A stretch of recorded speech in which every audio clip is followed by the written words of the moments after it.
Почему-то считается, что в старости трудно найти что-то радостное. Но вот песик по кличке Генри с этим утверждением точно не согласен. Он, правда, тоже уже не молод, но изменять свои привычки не намерен. Во всяком случае, навсегда отказаться от своего любимого времяпровождения, погони за зайцами, не собирается.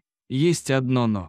Чутье охотничье у Генри нынче чуть притупилось. По этой причине он и попал в досадную и малоприятную для него историю. Маленький зайчонок, за которым погнался славный Генри, увидел небольшую щель в земле около старого автомобиля и быстро в нее юркнул.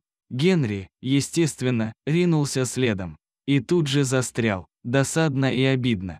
Генри, внушительных размеров. Он просто не мог выбраться из ямы, да еще и видел, как зайчонок удирает от него все дальше и дальше. Этакое оскорбление для опытного и успешного в прошлом охотника Генри. Конечно, мы очень рады тому, что зайчик смог спастись. Однако и Генри попал в немалую беду. Ему требовалась помощь.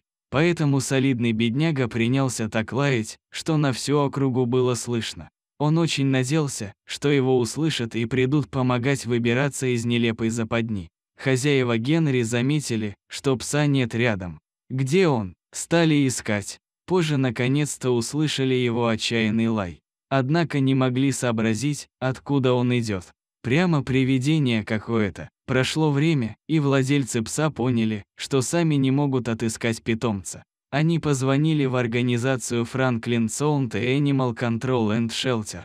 Ее специалисты прибыли чуть ли не через 5 минут и начали копать землю в том самом месте, откуда шел звук. И тут бедная собака, которую сверху уже стала присыпать земля, показал свою перепуганную мордаху. Главное, он оказался жив. И через определенное время его смогли вытянуть на поверхность. Хозяева были очень счастливы. Специалисты провели осмотр собаки. Не нашли ни травм, ни других повреждений. Генри лишь весь перемерз и очень устал, хотел сильно пить. Однако в целом история закончилась для старого четырехлапого охотника довольно-таки хорошо. После своего спасения пес бросился к хозяевам, ласкался к ним.